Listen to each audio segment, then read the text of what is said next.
하얀 방에서 깨어났다. 천장은 높았고 형광등 불빛이 너무 밝아서 눈을 가늘게 뜨고 봐야 했다. 소독제 냄새가 코를 가득 채웠고 옆에는 조용히 링거가 흘러내리고 있었다. 내가 어디 있는지 알 수 없었다. 머리가 욱신거리고 목이 메었다.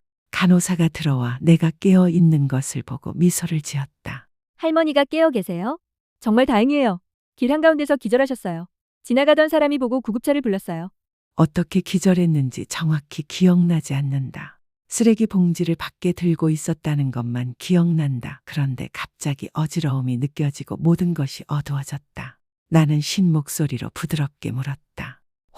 혹시 제 아이들에게 전화하신 분 있나요?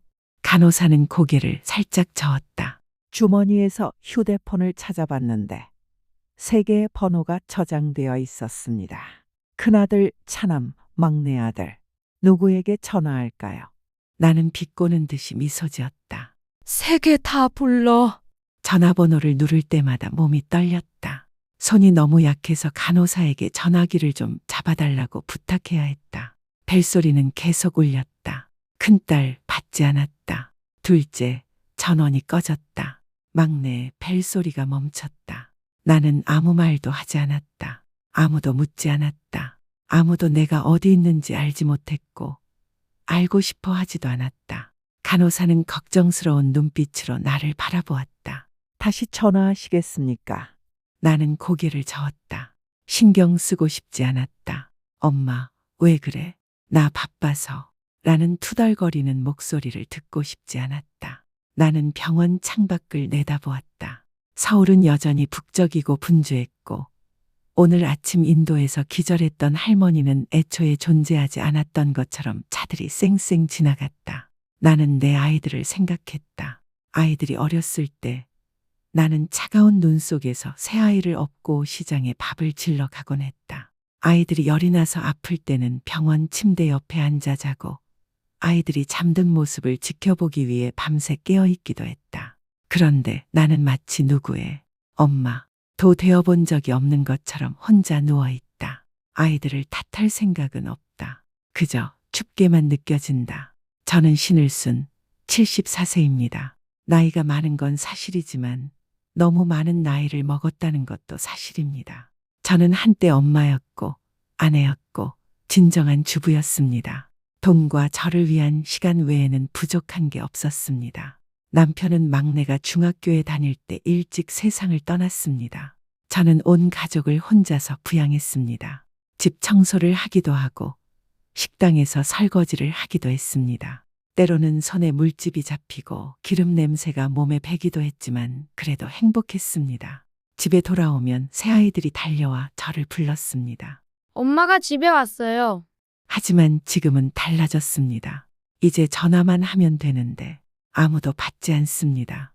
제 아들 셋은 각자 가정이 있고 좋은 집과 안정적인 직업이 있습니다.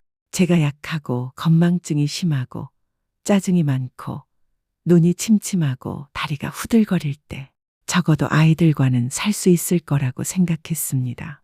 하지만 안 됐죠. 노력했습니다. 먼저 큰아들 집입니다. 며느리가 솔직하게 말했습니다. 제 집은 작고 저는 하루 종일 일하는데 당신이 여기 계시면 누가 저를 돌봐주시겠어요? 둘째 아들 집에 갔는데 그가 저를 데리러 왔는데 정확히 5일 후 그의 딸이 대학 입시를 치렀는데 제가 공부 분위기를 어지럽힌다고 하더군요. 막내 아이의 집에서는 이렇게 말했습니다. 엄마, 요양원에 가세요. 거기 의사 선생님들이 계세요. 우리랑 같이 있는 동안 무슨 일이 생기면 우리가 감당할 수 없어요. 견딜 수 있겠어? 한때 나는 아이들의 어린 시절과 미래를 불평 한마디 없이 짊어졌었다. 결국 나는 혼자였다. 하루 세끼 간장밥, 미역국. 아무도 내게 밥 먹었냐고 묻지 않았다. 아무도 엄마 잘 지내세요? 라고 문자 보내지 않았다. 아무도 문을 두드리지 않았다. 나는 생각했다. 내가 잉여로운 삶을 살고 있는 게 아닐까. 아이들을 탓할 생각은 없다. 아이들은 바쁘니까. 하지만 그래도 나는 아이들의 엄마니까 그렇지? 한 번은 감기에 걸려 며칠 밤 기침을 했다. 큰아들에게 전화를 걸었다. 그는 말했다. 엄마, 회의 중이야. 나중에 문자 보내. 나는 문자를 보냈다. 엄마가 좀 피곤해. 병원에 가고 싶은데 혼자 갈 용기가 없어. 그는 답장을 보내지 않았다. 이틀 후 나는 쓰레기를 버리다가 길에서 정신을 잃었다. 그리고 깨어보니 병원이었다. 아이도 없고 친척도 없었다. 그냥 낯선 간호사가 물을 주며 부드럽게 말했다. 할머니, 잘 지내시네요. 심박수 모니터는 여전히 리드미컬하게 비, 비 소리를 낸다. 마치 내 심장을 위해 사는 것처럼. 더 이상 기억되지 않는 심장을 위해. 왼팔은 링거 주사 때문에 부어 있었고 목은 바싹 말랐으며 눈은 노령 때문만이 아니라 어젯밤의 눈물 때문에 흐릿했다.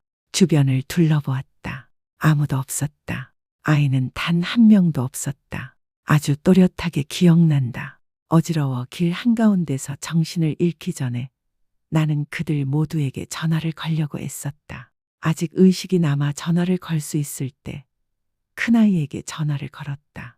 그는 통화 중이었고 전화를 받지 않았다. 둘째 아이에게 전화를 걸었지만 연결되지 않았다. 막내 아이에게 전화를 걸었다. 그는 전화를 받았지만 한 번 울리고는 끊었다. 예전에는 그들 중 한 명만 오면 온전한 기분이 들 거라고 생각했다. 하지만 이 병원 침대에는 나와 배터리가 거의 다 된 내 휴대폰만 있었다. 이해했다. 나는 더 이상 그들의 삶에서 중요한 사람이 아니었다. 무슨 일이 생기면 더 이상 가장 먼저 떠오르는 사람이 아니다. 나는 그저 과분한 삶을 사는 늙은 여자일 뿐이다. 나는 벽으로 얼굴을 돌렸다. 눈물을 삼켰다. 스스로에게 말했다. 그들이 바쁜 건지도 몰라. 어쩌면 그냥 우연일지도 몰라. 하지만 마음속 깊은 곳에서는 알고 있었다. 그들이 바빠서가 아니었다. 그 이유는 그들이 더 이상 나를 필요로 하지 않았기 때문이었다. 나는 몸을 일으켜 침대의 등을 기댔다. 손이 떨리며 휴대폰을 열었다. 아무도 받지 않으면 최후의 수단, 아이들을 붙잡아 두기 위해 절대 쓰지 않겠다고 맹세했던 그 방법을 쓸 것이다. 메시지 앱을 켰다. 한 명 한 명에게 메시지를 보냈다. 같은 문장, 한 명 한 명이 내 가슴을 꿰뚫었다. 건강이 점점 나빠지는 것 같아요. 남은 시간이 얼마 없을 것 같아요. 유언장 작성에 대해 이야기하고 싶어요. 시간 되시면 한 번만 와주세요. 마지막으로 한 번만요. 나는 전화를 보내고 나서 탁자 위에 전화기를 내려놓았다. 눈을 감고 가슴이 무거웠다.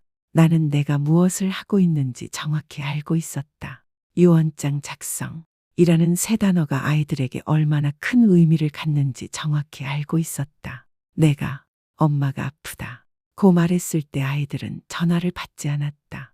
하지만 내가 집과 땅을 나누려고 한다고 생각했을 때 다시 전화할지도 몰랐다.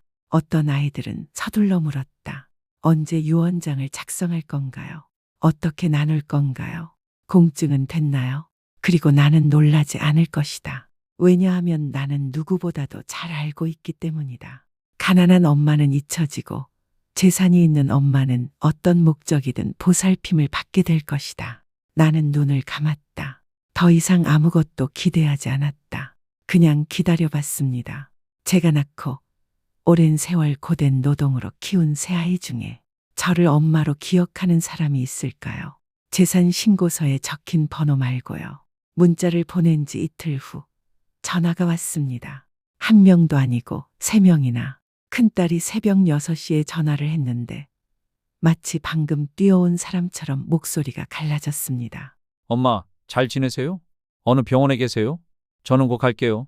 1시간도 채 지나지 않아 그는 아내와 함께 병실로 들어왔다. 그는 과일 바구니를 들고 있었고 그의 얼굴은 기대감으로 가득 차 있었다. 그의 며느리는 이상하리만치 부드러운 미소를 지었다.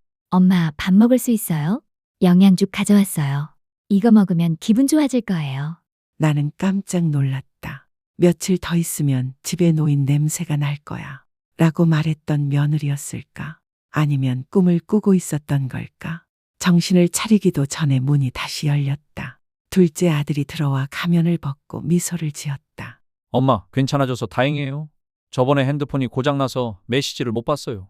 그 다음에는 그의 아내가 왔는데 늘 항상 기침하고 잠도 잘 못 잔다 며 잔소리를 하던 사람이었다. 얼마 후 막내 아들도 도착했다. 그는 작은 꽃다발을 테이블 위에 올려놓고 절을 했다. 엄마, 미안해요. 제가 너무 부주의했어요. 어젯밤에 문자 메시지 읽느라 잠을 못 잤어요. 나는 그들 하나하나를 바라보았다. 모든 말을 들었다. 모든 눈빛을 보았다. 그리고 나는 침묵했다. 감정 때문이 아니었다. 이해했기 때문이다. 이건 감정이 아니었다. 이건 반사적인 반응이었다. 방금, 의지라는 단어를 들은 사람들의 반사적인 반응이었다. 하루 종일 병실은 유난히 붐볐다. 새아이, 새 배우자는 번갈아가며 과일 껍질을 벗기고 건강 보조식품을 진열하고 건강에 대해 물었다. 그들은 계속해서 이렇게 말했다. 엄마, 좀 쉬세요. 괜찮아지면 우리 앉아서 이야기해요. 나는 다시 물었다. 무엇? 세 사람은 침묵했다. 그러다가 화제를 돌렸다. 나는 미소 지었다. 나는 마치 고통을 모르는 듯 미소 지었다. 아이들이 돌아와 기뻐하는 어머니처럼 미소 지었다. 하지만 내 안의 주인은 뼛속까지 차올랐다. 나는 병원 침대에 누워 손에는 여전히 링거 바늘이 꽂혀 있었고 머리는 약간 어지러웠다. 내 옆에는 새 아이들이 있었다. 겨울 동안 품에 안고 다녔던 아이들, 꼽추로 비를 막아주었던 아이들. 이제 그들은 내 주위에 앉아 이야기하고 웃으며 나를 돌봐주고 질문을 던지고 있었다. 이렇게 모여 있는 건 정말 오랜만이었다. 하지만 이상하게도 따뜻함을 느끼지 못했다. 나는 연극을 보는 이방인처럼 느껴졌다. 큰아들은 내가 죽을 후루룩 마시는 것을 보며 손이 떨리며 물을 따라주었다. 그리고 부드럽게 물었다. 엄마, 유언장 쓰셨어요? 필요하면 변호사한테 데려가 드릴게요. 그의 며느리가 그의 옆에 앉더니 갑자기 열광하기 시작했습니다. 엄마, 서류 작업 걱정은 안 하셔도 돼요. 그냥 말씀하세요. 나는 대답하지 않았다. 그저 창밖을 내다보며 미소 지었다. 하지만 탐욕의 하이힐 소리가 아주 또렷하게 들렸다. 둘째 아들은 침대 곁에 서서 끊임없이 이렇게 말했습니다. 엄마, 청주 집이 어디예요? 내일 방 청소하고 엄마 집 찾는 걸 도와드릴게요. 그의 아내가 개입하여 말했다. 어쨌든 우리 셋이 똑같이 나눠 가질 거예요. 많이 필요 없어요. 엄마, 걱정 마세요. 막내는 집에 대해 아무것도 묻지 않았습니다. 하지만 간호사가 테이블 위에 진료 기록을 남겨두자 그가 몰래 휴대폰으로 사진을 찍는 것을 보았습니다. 저는 아무 말도 하지 않았습니다.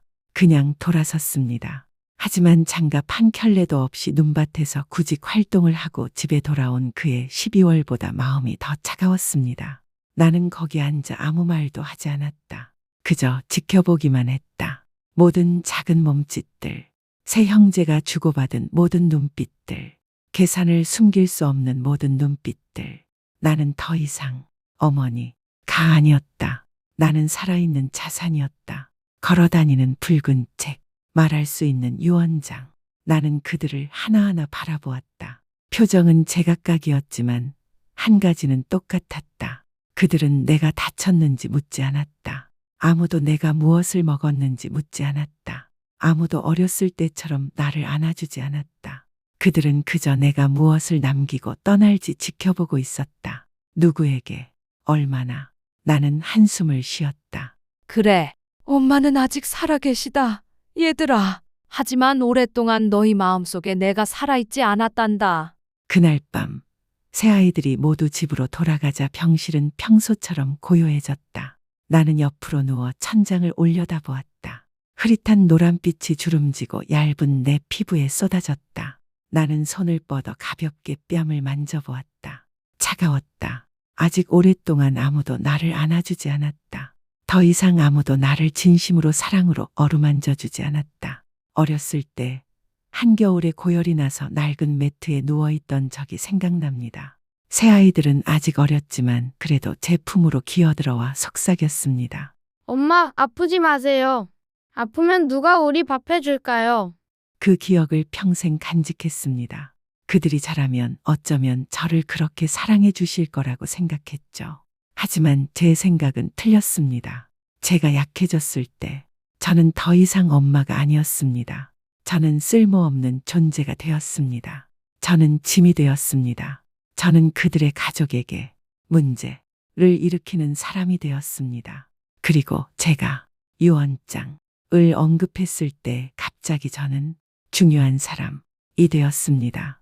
걱정은 해일처럼 밀려왔지만 진심 어린 포옹은 없었고 저에 대한 질문은 없었습니다. 모든 것은 한 가지를 중심으로 돌아갔습니다. 무엇을 남기고 떠났니? 나는 벌떡 일어났다. 뼈 하나하나가 딱딱 부딪혔다.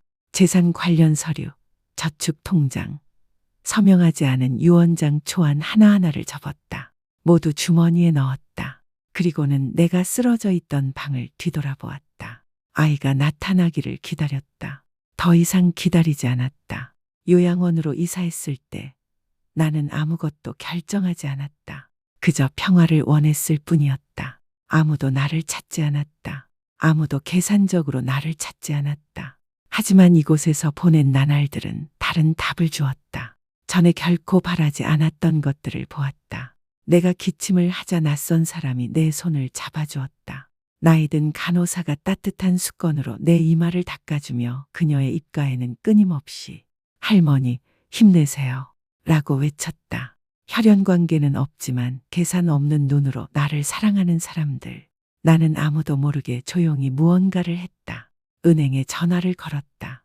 청주에 있는 집을 양도해 달라고 요청했다. 저축금을 모두 인출했다. 큰아들에게 물려주려고 했던 고향 땅을 팔았다. 변호사에게 요양원에 가달라고 부탁했다. 그는 기부 신청서와 새 유언장을 가져왔다. 서명하는 동안 손이 떨렸다. 하지만 마음은 구름처럼 가벼웠다. 이 요양원에 모든 것을 맡깁니다. 조건도 없고 명예패도 없습니다. 제가 할 말은 단 하나뿐입니다. 아무도 남지 않은 노인들을 돌보는 데 쓰세요. 저처럼 길 한가운데 서서 아무도 이름도 묻지 않고 쓰러지는 일이 없도록 하세요. 몇 달 후 새아이가 태어났다. 어떻게 된 건지 모르겠다. 아마 누군가 말해줬거나 아니면 이전 서류를 보고 알았을 것이다. 아이들이 문 밖에 서서 내 이름을 불렀다. 엄마, 우리가 틀렸어요. 엄마, 용서해 주세요. 한 번만, 딱 한 번만이라도. 몇 달 후 새아이가 왔다. 어떻게 된 건지 모르겠다. 아마 누군가 말해줬거나 전입 서류를 보고 알았을 것이다. 아이들이 문 밖에 서 있었다. 내 이름을 부르며 엄마, 우리가 잘못했어요. 엄마, 우리를 용서해 주세요. 한 번만, 딱 한 번만이라도 만나게 해주세요. 나는 커튼 뒤에 서 있었다. 바라보았다. 비 오는 밤마다 그토록 기다려온 아이들이. 이제 그들이 왔다. 하지만 나 때문이 아니라 빈손이었기 때문이다. 간호사가 돌아서서 물었다. 나 보고 싶어. 나는 고개를 저었다. 부드럽지만 단호하게. 아니, 그들은 그럴 시간이 충분했어. 하지만 내가 가장 필요할 때 오지 않았어. 나는 돌아섰다. 정원으로 나갔다. 햇살이 따스하게 내리쬐는 정원으로 나처럼 웃고 있는 노인들을 보았다. 그들이 가진 게 있어서가 아니라 여전히 사람답기 때문이었다. 어머니가 사라진 후 집안은 이상하리만치 추워졌다. 식탁에는 여전히 의자가 4개 있었지만 아무도 앉지 않았다. TV는 켜져 있었지만 아무도 보지 않았다. 밥은 지어졌지만 아무도 먹지 않았다. 그들이 바빠서가 아니라 더 이상 채울 수 없는 공허함이 느껴졌기 때문이다. 예전에는 땅을 계산하느라 바빴던 큰아들은 이제 발코니에 앉아 담배를 피운다. 딸이 할머니는 어디 계세요? 라고 물을 때마다 그는 고개만 숙이고 아무 대답도 하지 않는다. 어느 날 어린 소녀는 엄마의 옛 사진을 들고 이렇게 말했다. 내 머리카락 냄새가 기억나. 내가 날 꼭 껴안고 잠들게 하곤 했지. 그리고 그게 처음으로. 그는 울었다. 둘째 아들, 늘 바쁘다 고 하던 아들이 일찍 집에 오기 시작했습니다. 술도 안 마시고 친구들에게 전화도 안 하고 어머니를 찾아 사방을 돌아다녔습니다. 사찰에도 병원에도 요양원에도 누군가가 어머니가 오셨다 는 말을 해주기만을 바랐습니다. 하지만 모두들 고개를 저었습니다. 막내 아들, 그것도 막내 아들이 조용히 엄마의 옛 문자 메시지를 복사해냈다. 간단한 내용이었다. 몸이 안 좋아요. 유언장 관련해서 만나 뵙고 싶었어요. 지금 읽어보니 마치 칼이 내 심장을 꿰뚫는 것 같았다. 왜 좀 더 일찍 오지 않았을까? 단 한 통의 전화로 모든 게 바뀔 수도 있었는데 아무도 말하지 않았지만 모두 알고 있었다. 엄마는 일부러 자신의 삶을 떠났다. 제정신이 아니어서가 아니었다. 길을 잃었기 때문이 아니었다. 더 이상 아이들처럼 곁에 있고 싶지 않았기 때문이다. 요양원에서 온 메시지가 왔다. 신 여사님께서 오늘 아침 잠든 사이에 돌아가셨습니다.